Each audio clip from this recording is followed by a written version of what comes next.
नमस्कार मित्रों, सत्य की विजय में आपका स्वागत है। मैं हूं विजय त्रिवेदी। आज 31 अक्टूबर है। देश के लिए दो महत्वपूर्ण नेताओं को याद करने का दिन। हमारे पहले होम मिनिस्टर, उप प्रधानमंत्री सरदार वल्लभ भाई पटेल को याद करने का उनका जन्मदिन है और पूर्व प्रधानमंत्री इंदिरा गांधी की पुण्यतिथि है। दोनों को देश अलग अलग तरीके से याद कर रहा है। वैसे आज देश भर में सरदार पटेल को याद करने की शुरुआत सुबह से हुई है, जब केवड़िया में, जहां सरदार पटेल का स्मारक है, स्टैच्यू ऑफ यूनिटी बनाया गया है मोदी सरकार के दौरान, वहां पर एक बड़े कार्यक्रम का आयोजन किया गया है। खुद प्रधानमंत्री वहां पर मौजूद रहे और वहाँ एक भव्य परेड का भी आयोजन किया गया। ये पहला मौका होगा शायद जब देश में जनपथ या राजपथ के बाद, जो अब आजकल कर्तव्य पथ हो गया है, उस पर जो 26 जनवरी को परेड होती है, उसी तरह की कमोवेश परेड केवड़िया में की गई है सरदार पटेल के जन्मदिन पर। हालांकि इसमें सेना और जो हमारे और बड़े हिस्से हैं उसको शामिल नहीं किया गया, लेकिन अर्धसैनिक बलों को और तमाम बलों को और अलग अलग जो हमारी सांस्कृतिक विरासत है उसको याद किया गया। बड़ा लंबा कार्यक्रम रखा गया है केवड़िया में तो, लेकिन देश भर में भी अलग अलग जगह पर, दिल्ली में, चंडीगढ़ में, हैदराबाद में बहुत सारे कार्यक्रमों का आयोजन किया गया। दिल्ली में जो होम मिनिस्टर साहब हैं, अमित शाह साहब, उन्होंने वहाँ पर कार्यक्रम किया। उसमें राष्ट्रपति जी भी मौजूद रहीं, मुख्यमंत्री रेखा गुप्ता भी वहाँ मौजूद रही। तो लगातार ये काम किया जा रहा है। बहुत सारे लोग ये सवाल कर रहे हैं कि सरदार पटेल को इस तरह से याद करने का क्या मायने है।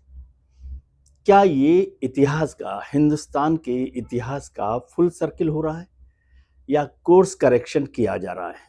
कोर्स करेक्शन का मतलब, जो नॉन कांग्रेस जो लीडर्स हैं, पॉलिटिकल पार्टीज हैं, उनमें से ज्यादातर का मानना यह है, खासतौर से भारतीय जनता पार्टी का मानना यह है कि कांग्रेस ने, और खासतौर से नेहरू इंदिरा गांधी जो परिवार है, नेहरू गांधी परिवार है, उसने देश के दूसरे बड़े नेताओं को भुलाने का, भूलने का काम किया। और उसमें एक बड़ा नाम है सरदार पटेल का, सरदार वल्लभ भाई पटेल का। वैसे भारतीय जनता पार्टी या उससे पहले की जनसंघ या उससे पहले राष्ट्रीय स्वयंसेवक संघ से कोई संबंध नहीं रहा है, इसको साफ करने की जरूरत है। सरदार पटेल गुजरात से हैं, देश के पहले होम मिनिस्टर रहे हैं, उप प्रधानमंत्री भी रहे हैं। प्रधानमंत्री नेहरू की सरकार के अंदर, पहली सरकार में वो थे। लेकिन उनको याद किया जाता है देश के एकीकरण के लिए, रियासतों के एकीकरण के लिए, जो यूनिफिकेशन ऑफ जो हमारी रियासत थी उनके लिए, कि आज़ादी के वक्त में, जब आज़ादी मिल रही थी हमें, उस वक्त करीब 560 से ज़्यादा रियासतें थी, अलग अलग राजाओं की, जमींदारों की, तरह तरह की रियासतें थी। उनको एक साथ करके जो आज भारत दिखाई दे रहा है, उस भारत को एकजुट करने, एक तस्वीर बनाने, एक साथ करने का जो बड़ा काम था, उस बड़ा काम को भी बड़ा कहने से भी वो शब्द छोटा लगता है। तो वो जो बड़ा काम था वो सरदार पटेल ने किया था। ज़्यादातर रियासतें तो अलग अलग तरीके से, ये पटेल का ही दिमाग था कि किस तरह से साम दाम दंड भेद, जो भी रणनीति अपनाई जाए जिसके लिए, उसका इस्तेमाल उसमें किया गया। बहुत सारी रियासतें अपने आप शामिल हो गई, बहुत सारी रियासतें शर्तें लगा रही थी, बहुत सारी रियासतें डर दिखा रही थी, लेकिन उन सबको शामिल किया गया। उसमें जूनागढ़ भी है, हैदराबाद भी है और कश्मीर भी शामिल है, जोधपुर, भोपाल, इस तरह की रियासतें, ट्रावनकोर, ये सब रियासतें भी हैं जिनको एकीकरण करने के लिए, यूनिफिकेशन के लिए सरदार पटेल ने काम किया। और वो बहुत महत्वपूर्ण काम था जिस पर काम किया गया। बहुत सारे विवाद भी जुड़े रहे कि हैदराबाद को किस तरह से जोड़ा गया और कश्मीर पर सरदार पटेल का क्या रुख था। अक्टूबर 1947 में सरदार पटेल ने कश्मीर में कैसे सेना भेजी थी बिना कैबिनेट वोट के, ये सब बातें भी हैं। और जो यूएन का एक वहाँ पर अधिकार देने की बात थी कश्मीर को लेकर नेहरू सरकार की तरफ से, उसका लेकर भी आरोप है। हैदराबाद को किस तरह से यूनिफाई किया गया, भारत में शामिल किया गया, बंगाल को किस तरह से शामिल किया गया, ये सारी बातों पर सरदार पटेल को लिया जाता है।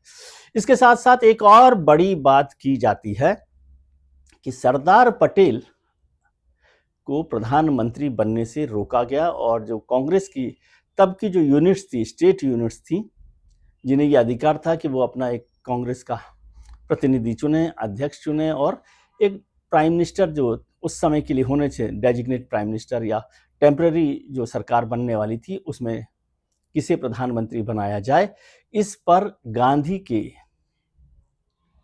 के आदेश कह लीजिए उसे, आदेश पर नेहरू को प्रधानमंत्री बनाने का मौका मिला, नेहरू को प्रधानमंत्री बनाया गया, जबकि ज़्यादातर जो स्टेट यूनिट्स थी वो सरदार पटेल के पक्ष में थी। यदि इतिहास को मैं देखूं तो उसमें बताया गया कि 15 जो स्टेट यूनिट्स थी कांग्रेस की, उन्होंने वोट करना था कि कौन होगा, किस चेहरे को नाम दिया जाएगा। तो उसमें से 12 जो स्टेट यूनिट्स थी कांग्रेस की, उन्होंने सरदार पटेल के नाम पर मोहर लगाई थी, 12 ने। और जो 3 थी, आप कहेंगे 15 में से 12 ही हुई, 3 तो नहीं हुई, सबके लिए कहा जाता है। तो 3 ने किसी का भी नाम पर मोहर नहीं लगाई थी, किसी का भी नाम सजेस्ट नहीं किया गया था। यानी जवाहरलाल नेहरू का नाम किसी भी कांग्रेस स्टेट यूनिट ने नहीं प्रपोज किया था, नहीं आगे बढ़ाया था। 15 में से 12 स्टेट काउंसिल्स, स्टेट यूनिट्स ने उनका नाम, सरदार पटेल का नाम जोड़ा।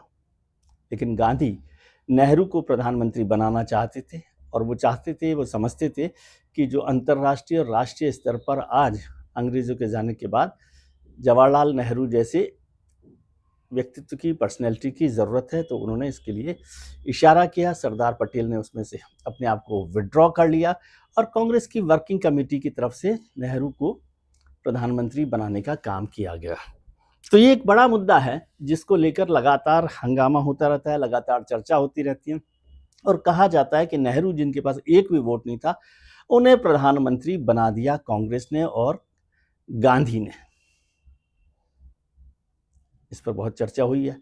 अब गांधी ने क्या किया? गांधी उस समय सबसे बड़े नेता थे, उनकी बात को माना, और सरदार पटेल ने भी माना।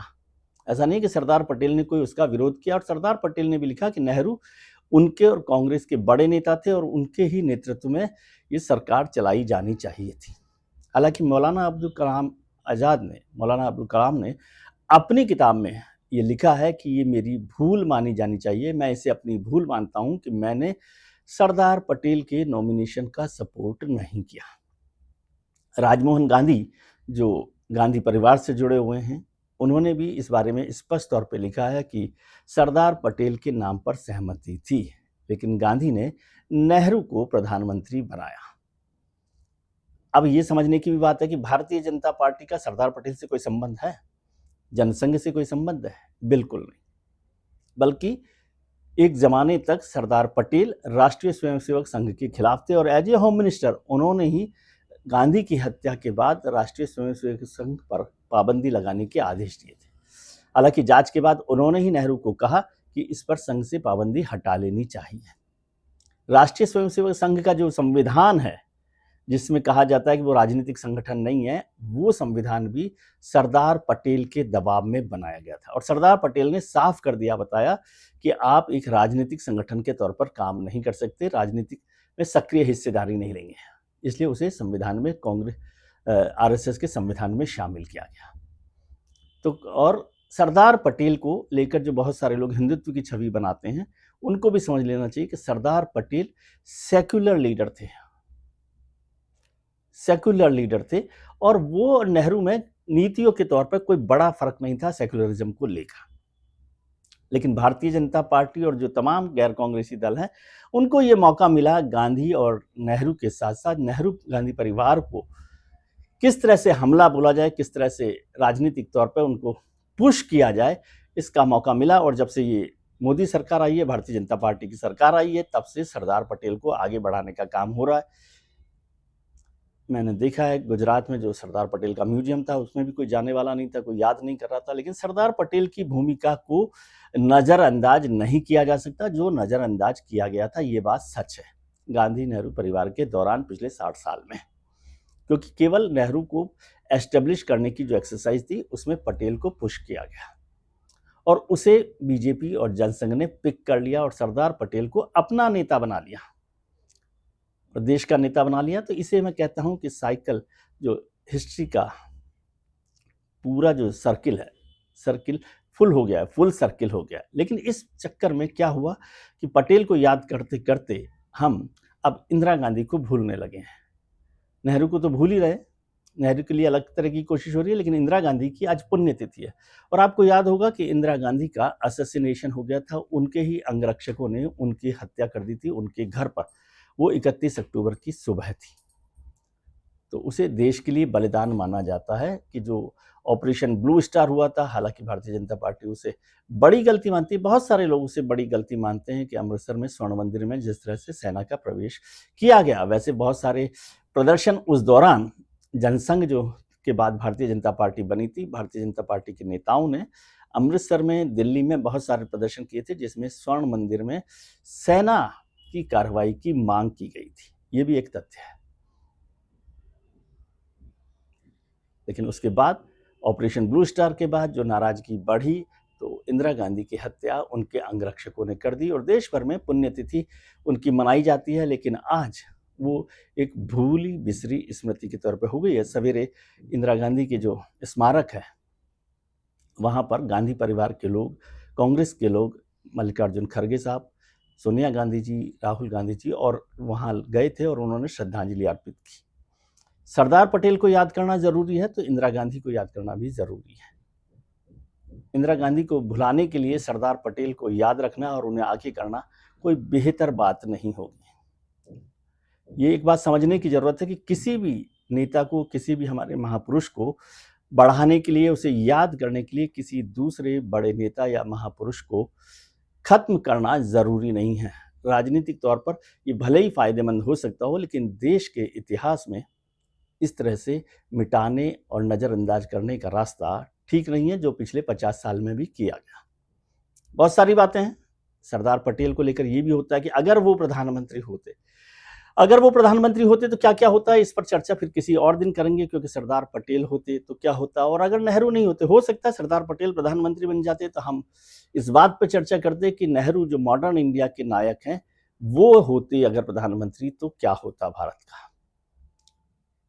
एक्चुअली हमें इस बात पर आकलन करना चाहिए कि जो जिस भूमिका में था, प्रधानमंत्री के तौर पर जवाहरलाल नेहरू, होम मिनिस्टर के तौर पर और डेप्यूटी प्राइम मिनिस्टर के तौर पर सरदार पटेल, उनकी जो भूमिका थी, उस भूमिका के साथ उन्होंने न्याय किया या नहीं किया, इसमें सरदार पटेल पर सवाल खड़े नहीं होते। और इंदिरा गांधी के असैसिनेशन को भी याद करना जरूरी है, ऐसा मैं समझता हूं। तो आज के लिए इतना ही। दोनों को याद कीजिए, दोनों को नमन कीजिए। हम उम्मीद करते हैं कि आपका आने वाला कल आज से बेहतर हो। आप अपने मित्रों के साथ, परिजनों के साथ, रिश्तेदारों के साथ खुश रहिए, मस्त रहिए, व्यस्त रहिए, स्वस्थ रहिए। नमस्कार, प्रणाम, आभार, शुक्रिया।